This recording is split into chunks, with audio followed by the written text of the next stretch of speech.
Coming up, the crisis in Japan may be about to put a supply strain on the nation's largest dealer of Toyotas, Hondas, and Nissans. AutoNation CEO Mike Jackson is going to tell us about his inventories, and we're going to hear about monthly sales. We'll roll out those numbers first on CNBC. Squawk Box will be right back.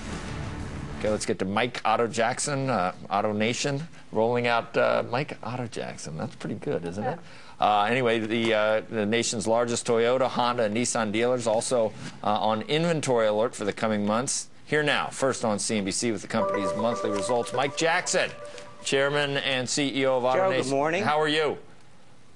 You look good. I'm good, Joe. You know, I think you look good on that retro set, that 1970 look. Becky's a little out of place, but I think you fit right in there. That's when I would have been, the 70s was when I would have been in my prime, Mike. I see what you're saying. I see where you're going, and I don't appreciate it. But tell me, let's get those numbers out first. Tell us how they were, how they compared to last month.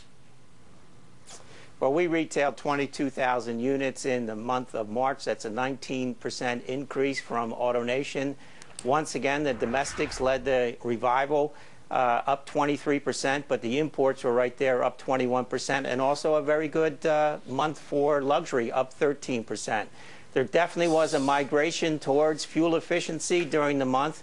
Not a stampede, not a panic, not a freak out, but consumers are definitely more sensitive around the issue of fuel efficiency.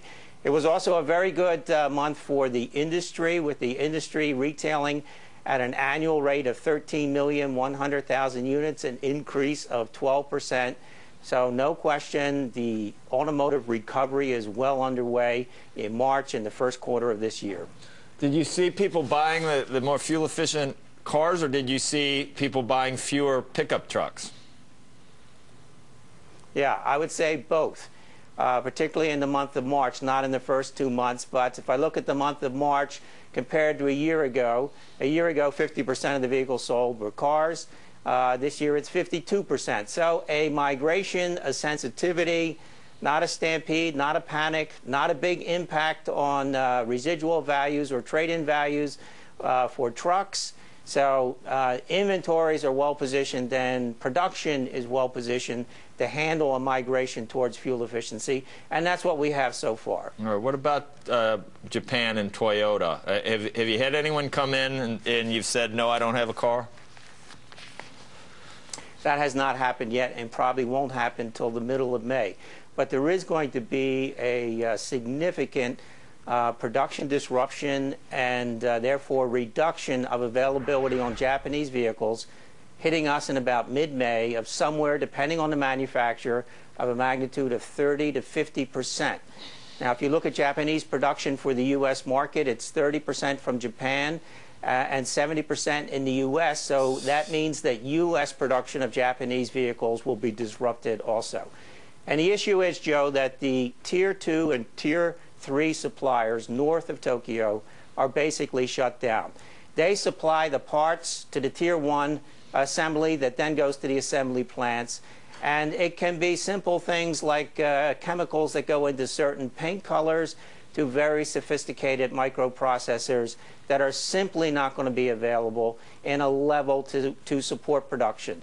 I expect the disruption to last somewhere about 3 to 4 months, either as the suppliers recover or they find different suppliers. But there's no question there's going to be a significant disruption for 3 to 4 months. Is that going to hurt you, or are you going to sell more domestics? Well, we have a very balanced portfolio. As you know, we're 30% domestic, but 50% of our sales are Japanese branded vehicles, so it is a significant part of our business. However, as far as the second quarter is concerned, well, first, service, parts, and used cars generate 70% of our profitability. And our cost in the selling area is variable, so we're very adaptable.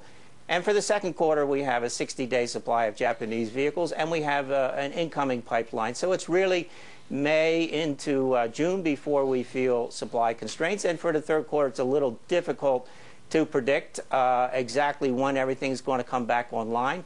But it would seem that the situation is very manageable as far as an impact on earnings. Well, don't you think that someone will benefit, though, Mike? I mean, when do people come in and if they can't get a Japanese car, will they say, okay, I'll be back in 3 months, or will they buy a Ford or a GM?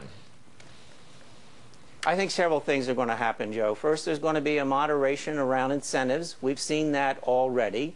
Not a complete pullback, but a slight moderation.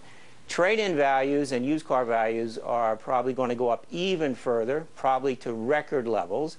And yes, I think the domestics and the Koreans are going to do everything possible to supply the marketplace. But their production is going to be impacted also, since about 5% of all parts in the U.S. come from Japan. But I think it'll affect more the configuration of vehicles and certain colors and certain equipment, not the overall number of units available. So yes, it can be a market share opportunity for the domestics and for the Koreans. How do you think that changes market share over the longer term, or does it have an impact, Mike?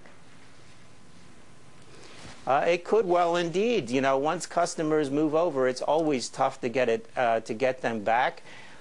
So I think the domestics, not that they want to take advantage of a catastrophe and a tragic situation in Japan, but they are there with high-quality products. They already have momentum in the marketplace, and they are determined to keep production humming and use all their other sources to get supplies to stay competitive in the marketplace. They probably will not pull back significantly on incentives, just moderate. And there could be a share shift that is then difficult to get back. Once customers move and you have a good product, they tend to stay. I will say that overall for the entire year, my forecast of industry sales of 12,800,000 units for the full year, I'm not changing. I think it's a shift of sales into later in the year due to the production disruption, maybe a shift on share, but at the end of the year, a genuine recovery is underway, and the industry will still sell 12,800,000 units. Right. Okay, Michael. Thanks for the update. We'll see you next month. Great seeing you guys this morning. I can't wait for the new set, Joe. Yeah, we saw it. It's good. Like I said, it's all about lighting for me, but that's just me. I mean, shadows. Joe, you always look good. Oh, thanks, you always Mike. look good. Thanks. So do you. Thank you.